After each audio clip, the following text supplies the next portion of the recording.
Welcome to the Crafty Mini, and in this one it's a bit more of a freestyle sort of painting video than I normally do. It's getting a bit jaded and getting a bit fed up of painting the last few weeks. For no particular reason, it's just sometimes my interests go elsewhere in other hobbies and things that I've got. And so I decided, instead of worrying about videos and editing and how it's going to look and does everything have to be a masterpiece, as I mentioned in a community post a couple of weeks ago, after chatting to some other people and fellow YouTubers, it became apparent that sometimes you just let go, have a bit of fun with it, and just see basically wherever the brush takes you. So in this one, there's no real rhyme or reason. I'll still go through every step that I've done and try and sort of explain why I did it. But initially it's just having a bit of fun with this, and I think it's important especially in the painting hobby. Because we paint our miniatures because we want our armies or our display pieces to look nice, and also we want a bit of validation for the hard work and effort that we've put in, and and the time and the money and things. But sometimes I think maybe we get a bit caught up in that, and instead we should just be painting it for the enjoyment. For myself, that's something I've veered it away from this last couple of weeks in particular. Been worried more about the actual video itself and how it looks, and am I getting my thoughts across, whereas in this one I'm just going to paint this bus because I like it. It's just something for me to have a bit of fun with. So I originally started recording in the hopes that this is going to be a proper video, blah blah blah, and all the usual stuff. And as I say, I will go through the steps, and I'll try and explain my sort of thinking behind each of the processes. But it was ultimately just having a bit of fun and almost having like a painting reset, doing something that I don't normally do. I mean, yes, it is a monster and it's a bust, but painting in the style I don't normally go for, with colours, especially the undertone colours on this, that I don't normally sort of mess about with, and go extremely high contrast. And also little things like areas on the miniature where you're not even going to see, I'm not even going to bother painting, so I'll just get the base coat and nothing else. Right, so with that said, so this vampire bust was from RUMANDRESIN printing. Fantastic quality, really nice. It's very little clean-up work, to be fair. The only thing I probably would change is I might put it on a slightly better plinth. This is like a standard plinth it came with, that just super glued in. But that being said, onto the actual paint job itself. So for the flesh, because it's a vampire type creature, I wanted this sort of coldness to come through, and normally I go from especially for a Caucasian or a paler sort of undead skin, I'll go very bright from the outset for the undertone and colours that are all within that sort of area, and keep going up. So like maybe it's like a slight lighter brown or something, but in this I decided, right, we're going to go for this jade all over and then work up from there. And with the Pro Acryl paints, one of the lovely things with these is you can really water them down and still get nice coverage. So I'm basically glazing. So the first few steps of this video, it's me just glazing the pale skin tone on top of that blue. And yeah, the first few layers it goes on very patchy. It doesn't look particularly good. But I was just like, I was in the mindset of just keep going, trust the process, and let's see how it turns out. It's not something I normally do. Normally I paint a base coat, lighten it up and go through various layers and build up the texture and things through there. But this was very much like, right, let's just do lots of thin glazes because I want that blue, that sort of jade greeny blue, to come through with the miniature. So you can see here I'm just glazing on that initial layer, and it is very patchy. But again, just trust the process and go from there.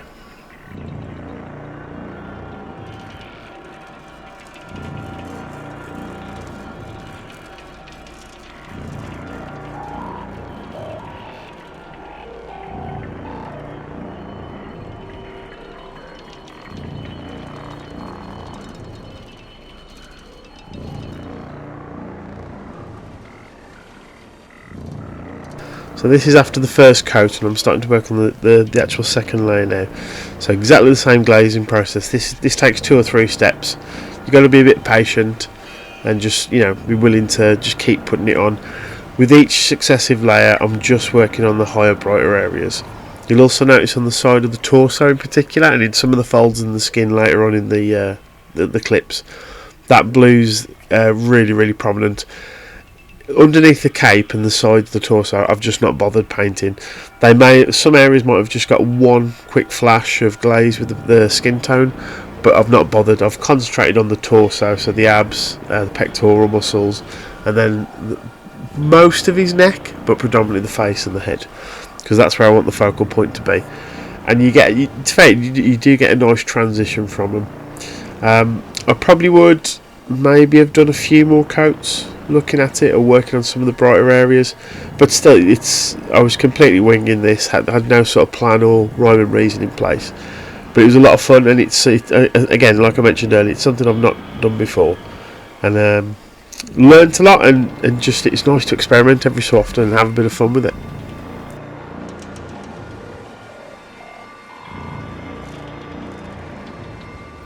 Right, so by this point I've done 3 glazes of the skin tone on top of that green, that greeny blue, and now I'm working on a highlighting layer.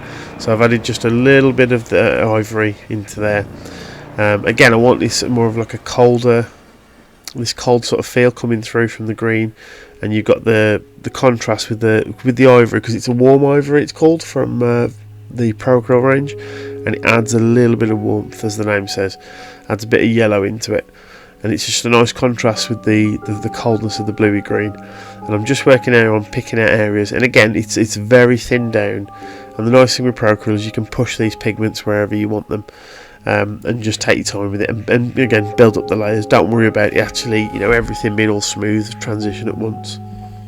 And what I'll do with this particular clip is just let it run a bit longer than I would normally, so you can see where the different sort of brush techniques I'm using. Sometimes I'm doing little scratches and lines, other times I'm sort of feathering, or just doing very, very gentle glazes all over.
And at this point I've gone for a slightly smaller brush, and I'm doing very, very deliberate areas of highlighting now, especially on the face and all the focal points. So like, the sharp edges of the cheekbones, the eyebrows, the top of his cut off nose, and there's some really nice detail on the eyelids and sort of the upper and lower jaw as well. So same again, I've added a little bit more of the warm ivory, and I'm now deliberately picking out areas. Again, watered down quite a bit, because I can always keep going and adding layers, and to take it off is going to be a bit more tough. But yeah, take time and just have fun with it, and try, express yourself. That's the whole point of this, and why we do this hobby.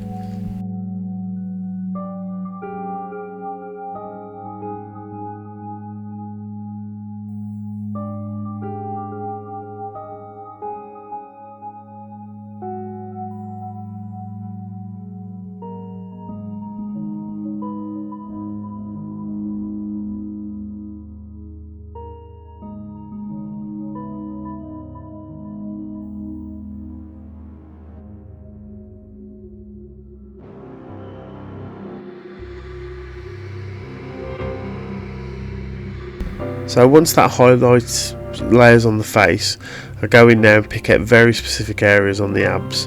So the top areas that are obviously going to be brighter, because they're towards the top of the model, and just again going in little lines, little scratches. It just adds a bit of surface variation on there, and adds a bit more texture to the piece. And when you see the final product, once the skin's done, it'll all be varnished in, and you get this nice satin sort of effect across it, and all those little marks and things do become apparent and pop out a bit more.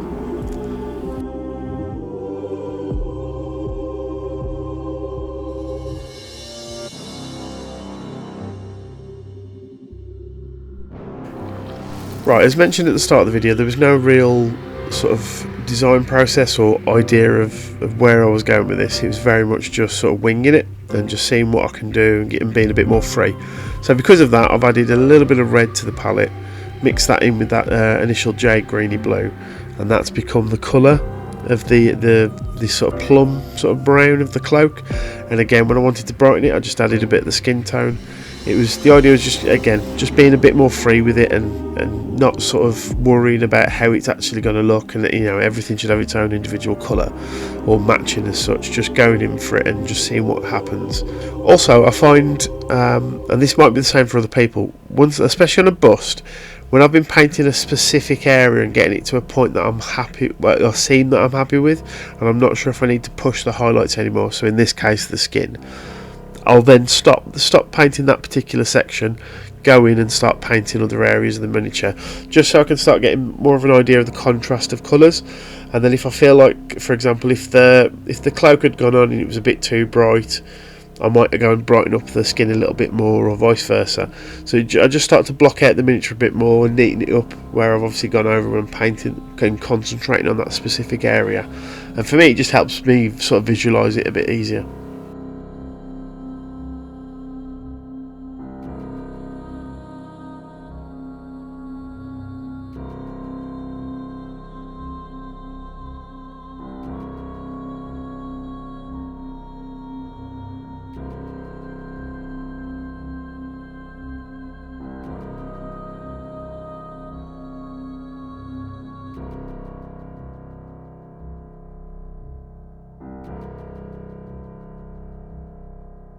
So again, same with the hair, just blocking it out, neatening it up now.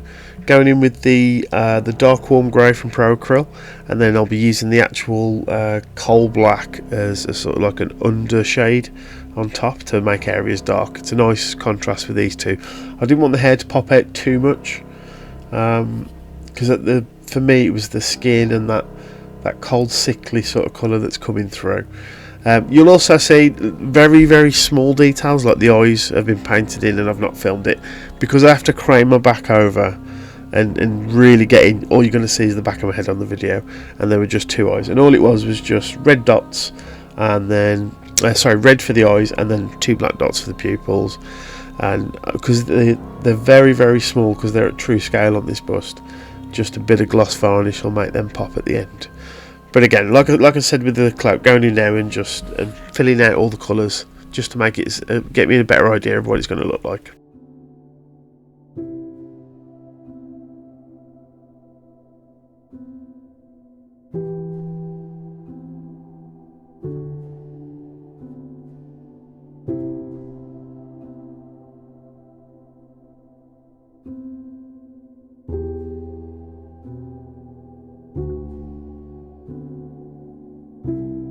So you can see here I've picked out the teeth a little bit, the sort of fur trim that's around, and the cloak itself, and then I've just done a nice coal black collar on there as well. So with this sort of fur trim, so I've gone in with just the dark umber paint, and now I'm going over just very selective areas in mahogany, just over brushing almost, and just picking up a few highlights. I'm not too fussed with it looking super realistic, because I want the focal point to be the torso and the face of the piece, and have the rest of it quite muted and dark. And again, like I said with the skin, there's no rhyme or reason to how I'm painting this. I'm just slapping the paint on, see where it goes. If I feel like I need to go back to the base colour or mix a little bit, I will do on the palette, or if I need to add a bit more of the mahogany just to make it punch a little bit more. And I'm just going around doing the fur trim. When it gets to an area of the bust that is either won't be on show, or it's the underside, for example, I won't bother. I'll just leave that as the initial base coat that I did at the start.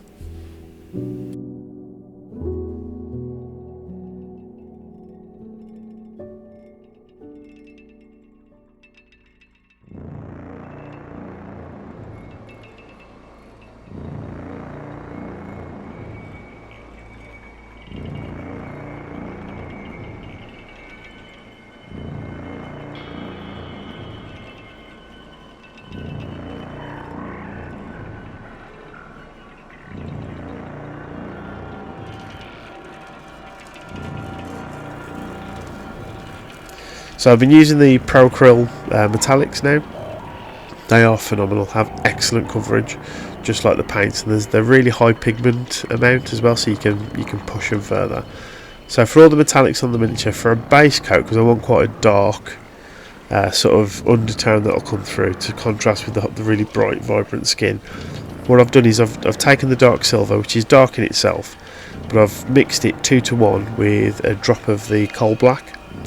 Mix that through on the wet palette, and then that's going on all of the silver, and it gives this really nice sort of beaten black metal look, which when we highlight up with the dark silver and then a little bit of bright silver in there, it really makes it pop and stand out.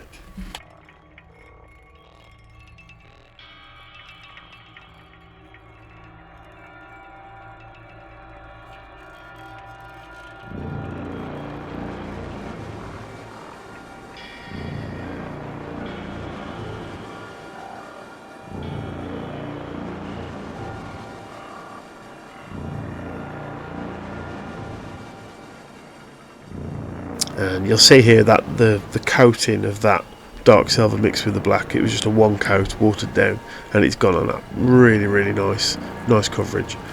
Now for the actual cloak, all I've done is so I've got that sort of plum colour that I mixed, I mentioned earlier, and at this point I'm going to start working on the highlights and just wet blending.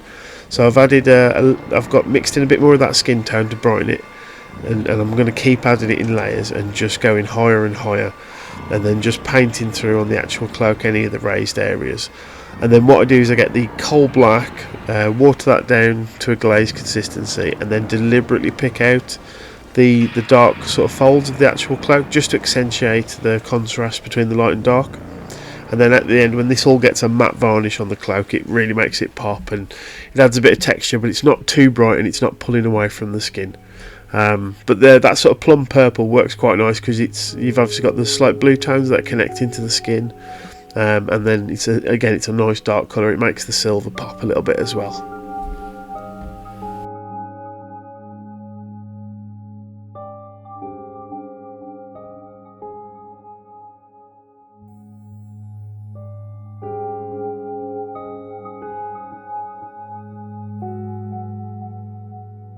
And as I'm working through on these higher and higher sort of highlights on the cloak, if you're sort of new to the hobby, you might be wondering, oh god, how many different colours do I need and things.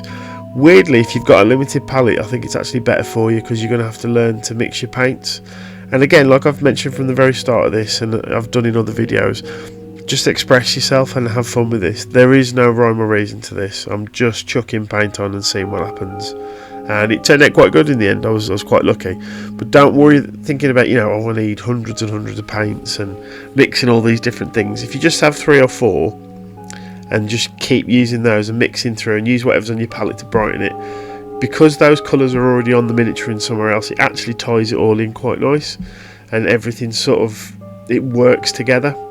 It may not come through on the video, but at the end when you see the photos, there's only 4 or 5 colours I've actually used on the miniature, very sparingly, and they've all sort of come together to make all these different shades and different contrasts on the actual bust itself.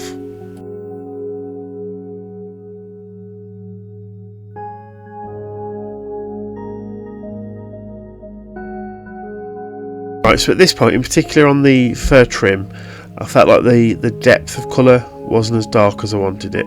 So what I've done is I've just got some standard dark tone from Army Painter, and I'm just popping this on the fur trim, and I'm just panel lining a little bit of areas around the silver and a little bit in the hair as well. Now this obviously does dry very glossy, but because I'm going to be matte varnishing over the top of that anyway, and on the metallic we'll be highlighting as it is, it's a really simple way of doing it. And it again, just adding more contrast to the miniature. For the actual metallic parts, you'll see here, so all I've done is I've got that mixture I originally had, and I've added a couple of drops of bright silver just to brighten it up, and I'm only picking out certain areas on the necklace and the shoulder pad just to make them pop a little bit more, and then they'll get some very thin down brown wash just pushed on areas and feathered around, just so it looks like it's a bit more old and used. And again, just going around, just picking out a few of the areas that are the raised parts of this metallic that's going to obviously be in the light more if it was coming from, the light source was coming from down above, just to make it stand out a bit more and be a bit scratchy and a bit loose with it again. And like I've mentioned with the Pro Acryls, because they're really high pigment, you can water these down and push them and make really subtle marks and shades and things. And for the metallics, it's a really nice way of getting that sort of beaten metal look.